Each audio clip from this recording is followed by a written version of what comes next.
نیکه دی او د هغه ډېر عمر دی 15 کم 100 کالو ته به هغه نږدې کله مونځ کوي کله نه کوي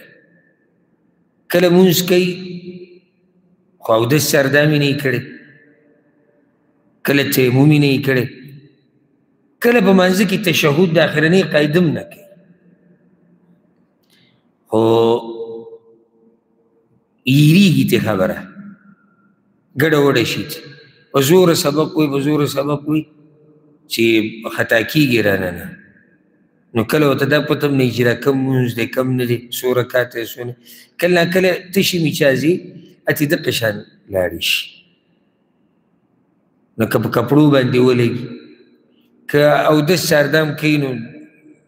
ځان نشي صفا کولی لازم ورسره بل کسي الغرض دا قسمه مسلې درته دي کله عقل کار شروع کړي کله نه کوي د دې د مانځه به څه مسله وي اول خو دا خبره یاده کوي ګوره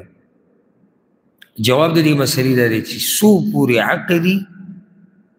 مونځ لازم دی چې څو پورې عقلي مونځ لازم دی په ولاړه نشي په ناسته په ناسته نشي په اړخ نشي په ملاسته بلکل څه حرکت نشتی د زړه په ارادې او په نیت سره خو مونځ نه معاف کېږي اول خو دا مسله یاده کړئ نو موږ وایو که د ده دا نیکه چې دی کله چې د ده عقلي او دی برابري نو په ده لازم دي چې دی به مونځ کوي څنګه به کوي هغه اوس د ده حالاتو ته کته غواړي د هغې زه تفصیل نشم ویلی ځکه چې ما ته پته نشته هغه به دی څنګه کوي څنګه نه کوي هغه فاتقوا الله ما استطعتم الله وایي زما نه دومره ویرېږي څومره چې ستاسو وس او طاقت وي دا چې د څومره وس او طاقت وي دغه شان که اودس چاردم په خپله کولی شي په خپله به کوي که په خپله نشي کولی بل څوک دی وله وکړي که دغه هم نشي کولی تیمم به کوي او دا قسمه خو لازم به کوي کپړې به صفا ساتي خو که چېرته د ده په عقل کې خلل راشي او د هغې د لاسه دی نه پوهېږي نه طهارت پېژني نه نجاست پېژني نه مونځونه پېژني نه یې پوره کولی شي نو دی مکلف نه دی دا یاده کوي دا مسله الله دنه تپوس نه کوي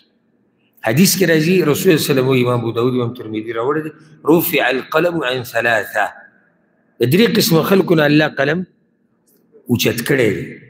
النائم حتى يستيقظ وده رپاسېدو پورې وعن الصبي حتى يحتلم او ماشوم د بلوغه پورې وعن المجنون حتى يعقل او لیونی عقل د راتلو پورې سړی به چې دې کې خو دې بحث نشته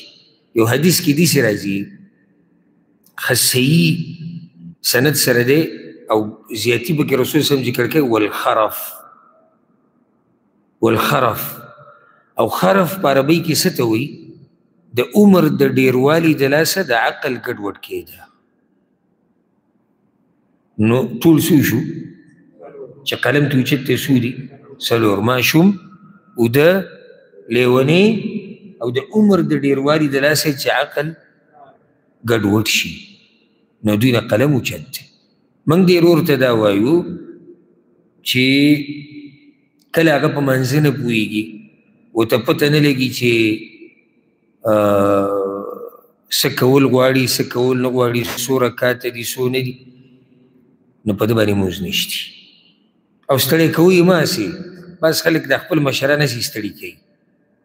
لکه ستړی کول د داسې مشر ستړي کول نه دي په کار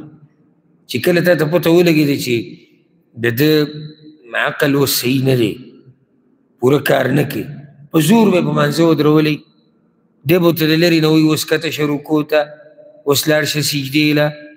اوس په زوره مونځ وایه اوس داسې کوه اوس داسې کوه دې ته هېڅ ضرورت نشته داسې تنګول دي د هغه الله د هغه نه دې تپوس نه کوي الله چې موږ رانیسي خو په دې عقل موږ رانیسي چې عقل نشته نو الله تا په څه رانیسي هسې یو فایده به ته ذکر کړم دغه حدیث کې هغه اولني حدیث کې درې دی یو لیونی تر څو چې عقل یې راشي دی په دې لیونو کې حسابي که نه حسابي نو بیا دې بل حدیث کې ورسره دا خرف بیا خو دغه لیونتوب باندې به اکتفا شي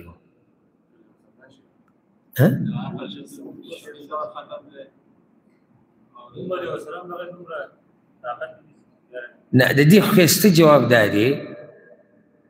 که موږ ورته لیونتوب ووایو نو د لیونتوب علاج کیږي او دغه مرحله چې انسان پکې خرف ته ورسي او عقل کار پرېږدي او کله له خبره لاړ شي کله راشي د دې علاج نه کیږي اوس پوه رسېدې که نه ته ډاکټر له خپل مشر بوځه چې ډېر ومري ډاکټر صاحب ویل د دماغ کله کار پرېږدي او کله کوي د دې به صحیح علاج شي واپس د د دماغ صحیح کېږي داسې مرحلې ته رسېدلی دی چې اخوا پکې څه نه کېږي الله دې موږ وساتي او دا موږ ټولو ته دا حالات پراته دي کېدی شي چې د امتحان راشي نو ځکه اوس ژوند د عجزۍ تېروه چې کله داسې مرحلې ته ورسېدي چې بیا پکې کمزوری شوي نو عزت او څه به دې برقرار وي او رسول وسلم به پناه غوښته الله ته به وي الله ما د ارذل العمر نه وساته ارذل العمر چې هغه انسان پکې ذلیلی شي عقل یې کار پرېږدي خلک ترې تنګ شي که خیال هم کړی دا بعض مشران بیا غریبان په لارو کوڅو کې ګرځي هغه عقل یې ختم شوی نو څوک ورته یو سوي څوک ورته بل سوي د داسې ژوند نه دې الله موږ وساتي خو یو مسله دا ما ډېرو کتابونو کې دا خبره کتلې ده او د سلف صالحینو آثار مې پې کتلي دي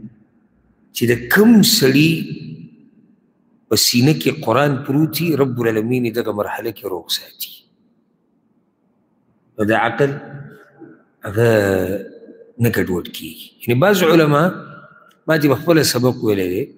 لکه د هغوی عمرونه په هغه وخت کې اوس وفات شوي دی الله دې وبخي ما چې ورسره سبق وي زموږ یو استاد و ما د هغه نه قرائاتو دا علم وی د هغه عمر 98 کاله و